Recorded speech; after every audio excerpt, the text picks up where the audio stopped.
Fibre के कारण beans health के लिए बहुत ही अच्छा होता है, पर काफी लोग बच्चे या बड़े भी बीन्स को खाना पसंद नहीं करते हैं। पर आप मेरी तरह से एक बार बीन्स बना कर देखें, खाने में तो स्वादिष्ट होगा ही और आसानी से भी बन जाएगा। तो नमस्कार, पापा मम्मी किचन में आप सभी का स्वागत है। यहाँ पर मैंने 250 ग्राम बीन्स लिए हैं, जिसको मैंने साफ धो लिया है और कुछ बीन्स को मैंने काट भी लिया है। और यहाँ पर मैंने थोड़े बीन्स बचा के रखे और आपको बताऊंगी किस तरह से काट के तैयार करना है। इसके आगे साइड वाला और पीछे साइड वाला पार्ट हमें काट लेना है। काटते समय इस साइड में रेसे होते हैं, इस तरह से ये मैं निकाल लेना। जैसे बीन्स पक जाती है ज्यादा तो रेसे और ज्यादा हो जाते हैं। ये कच्ची बीन्स है इसलिए इसमें ज्यादा रेसे नहीं है। इस तरह से काट करके आप थोड़ा सा ऐसे करेंगे तो निकल जाएगा। तो इस साइड में देखिए रेसे नहीं बिल्कुल भी। अब इसको हमें बड़ा बड़ा ही काटना है। एक बीन्स का हम 4 टुकड़ा कर लेंगे। आप चाहे तो इसे और भी छोटा कर सकते हैं, पर आज की रेसिपी के अंदर ऐसा कटा हुआ ज्यादा अच्छा लगेगा। इस तरह से मैंने सभी बीन्स को काट के तैयार कर लिया है। अभी यहाँ पर मैंने 4 कच्चे आलू लिए हैं, जिसको मैंने छील करके पानी में डाल दिया है। 2 आलू बड़ी साइज के हैं और 2 आलू छोटी साइज के हैं। अभी आलू को हम काट लेते हैं। तो मैं बता देती हूँ आपको किस तरह से काट के तैयार करें। बहुत छोटा छोटा नहीं काटे हैं, आधा आलू का 4 टुकड़ा कर लें, ये काम फटाफट हो जाएगा। आलू बड़ी साइज का हो तो उसका ज्यादा टुकड़ा भी कर सकते हैं। वैसे तो आप चाहे तो बीन्स की कोरी सब्जी भी बना सकते हैं, पर आलू के साथ में बीन्स की सब्जी बनाते हैं तो उसका स्वाद ज्यादा अच्छा आता है। एक बार इस तरह से बना करके आप जरूर देखें। इस तरह सभी आलू को काट करके तैयार कर लिया। देखिए एक ही साइज के आलू कट के तैयार हो गए। अभी यहाँ पर मैंने कॉटन का कपड़ा लिया है और जिस आलू को मैंने काटा था आलू को इसके ऊपर डाल देते हैं और इसका पानी थोड़ा पोंछ देते हैं। इसको सुखाने की जरूरत नहीं, हल्का सा पानी इसके ऊपर से निकल जाएगा। वैसे यहाँ पर मैंने आलू को क्यूब्स में काटा है। आप चाहे तो लंबा भी काट सकते हैं या गोल भी काट सकते हैं। इस तरह से मैंने पूरे आलू को पोंछ लिया है। अभी इसे हम साइड में रख देते हैं और साइड में मैंने तेल गर्म कर लिया है और इन आलू को हम तेल में डाल देंगे। आलू को पोंछने का रीजन यही था कि तेल में जब हम डालते हैं तो इसके छींटे नहीं उछलते हैं। पानी इनके ऊपर रह जाता है तो थोड़े छींटे उछलने लग जाते हैं, इसीलिए आप कभी पानी को पोंछ करके डालें। यहाँ पर आप देख पा रहे हैं थोड़ा तेल के अंदर मैं आलू को फ्राई करके बना रही हूँ। आप चाहे तो स्टीम करके भी बना सकते हैं, पर ऐसा करने से स्वाद ज्यादा अच्छा आता है। तो कभी आपको यदि स्पेशल खाने का मन कर रहा हो तो आप इस तरह से बना सकते हैं। पर आलू कभी भी तेल को ज्यादा एब्जॉर्ब नहीं करते हैं। इसकी बारीक हल्की सी क्रिस्पी लेयर आ जाती है, उसके बाद में तेल को ये सोखते नहीं है। तो इस तरह से करने से आलू जल्दी भी पक जाते हैं। अभी आप देख पा रहे हैं इसका लाइट गोल्डन कलर आ गया है और इसके ऊपर भी आप देख पा रहे हैं हल्की क्रिस्पी लेयर आ गई है। तेल जो मैंने डाला था वैसे के वैसे है इसके अंदर। ये तेल को ज्यादा एब्जॉर्ब नहीं करते हैं और तेल हमारे खराब भी नहीं होता इसमें। अभी तेल हमारा गर्म ही है। इसी गर्म तेल में हम बीन्स को भी थोड़ा सा सौते कर लेंगे। आप चाहे तो बीन्स को स्टीम भी कर सकते हैं।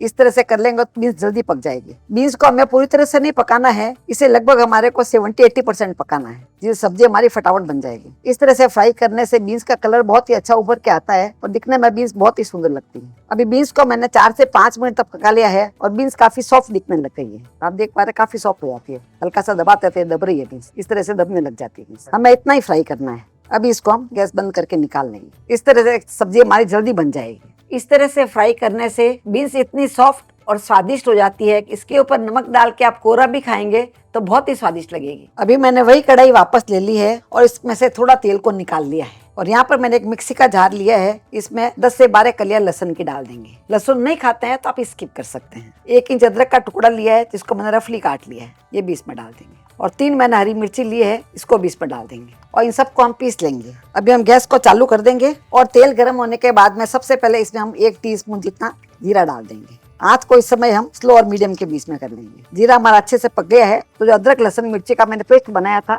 वो इसमें डाल देंगे। तो जीरे के साथ में सभी चीजें अच्छे से पक जाएगी। ये तेल आप अपने पसंद के हिसाब से कम ज्यादा डाल सकते हैं। मैं आज आपको बिल्कुल रेस्टोरेंट स्टाइल में बनाना बता रही हूँ, जिससे इसका स्वाद बहुत ही अच्छा आएगा। जिसको बीन्स खाना पसंद नहीं है वो भी आराम से बीन्स खा लेंगे। भी सभी चीजें अच्छे से पक गई है। अच्छे से पक जाने के बाद में इसमें 2 मैंने मीडियम साइज के प्याज लिए हैं, जिसको इस तरह से महीन महीन काट दिए, ये इसमें डाल देंगे। प्याज को आप महीन महीन काट कर डालें। प्याज को हमें बहुत ज्यादा नहीं पकाना है, हल्का सा ब्राउन करना है, जिससे इसका टेस्ट बहुत अच्छा आएगा। अभी आप देख पा रहे हैं प्याज का हल्का सा कलर चेंज हो गया है, हल्के ब्राउन दिखने लगे हैं। इतना ही हमें कलर चेंज करना है। तो यहाँ पर मैंने एक बड़ी साइज का टमाटर लिया है, ये इसमें डाल देते हैं। अभी इसमें 1 टीस्पून जितना नमक डाल देते हैं। तो नमक आप अपने स्वाद के अनुसार कम ज्यादा डाल सकते हैं। नमक डालने से क्या प्याज में से और टमाटर में से पानी छूट जाएगा। इसी के साथ इसमें अभी कुछ थोड़े मसाले डाल देते हैं। तो 1 छोटा चम्मच जितना कश्मीरी लाल मिर्ची डाल देते हैं और 1 छोटा चम्मच जितना ही धनिया पाउडर डाल देते हैं। आधा छोटा चम्मच जितना हल्दी पाउडर डाल देते हैं और इन सबको इसी के साथ में अच्छे से पका लेते हैं। हमने टमाटरों को और प्याज को अच्छा बारीक काट के बनाया है, इसलिए इसकी ग्रेवी आप देख पा रहे कितनी अच्छी बनी है और तेल भी इसमें से अच्छे से छूट गया है। इसमें अभी हम पानी डाल देते हैं। यहाँ पर मैंने 1 कप जितना पानी लिया है। आप देख पा रहे हैं इसका कलर कितना अच्छा है, इसकी रंगत दिखने में बहुत ही अच्छी लगती है। अभी इसमें उबाल आ गया है। उबाल आने के बाद में जो आलू को हमने फ्राई करके रखा था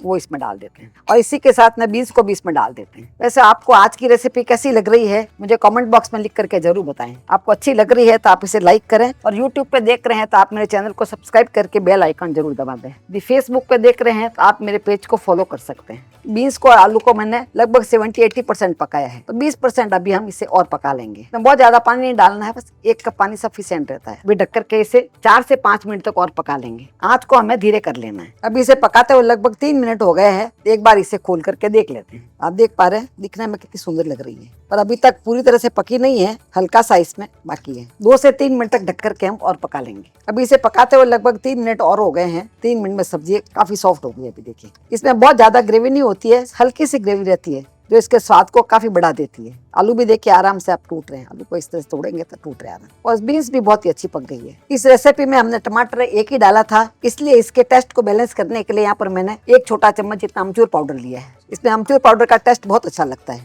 आप चाहे तो इसके अंदर नींबू का रस भी डाल सकते हैं। मैं हमेशा इसमें टमाटर 1 डालती हूँ और अमचूर पाउडर डालती हूँ, जिससे इसका स्वाद ज्यादा अच्छा आता है। आधा छोटा चम्मच जितना गर्म मसाला डाल देंगे और 1/4 कप जितना हरा धनिया डाल देंगे। आप देख पा रहे हैं सब्जी दिखने में कितनी अच्छी लग रही है। इस तरह से आप बीन्स की सब्जी बनाएंगे तो बीन्स का टेस्ट तो अच्छा आएगा ही, आलू का टेस्ट भी इसमें आपको बहुत ही अच्छा आएगा। ऐसी सब्जी बना करके आप रोटी के साथ, चावल के साथ, किसी के साथ भी खाएंगे तो पूरे परिवार को बहुत ही पसंद आएगी। तो आप भी अपने घर में इसे जरूर ट्राई करें। फिर मिलेंगे ऐसे ही दूसरे वीडियो में। तब तक के लिए बाय एंड टेक केयर।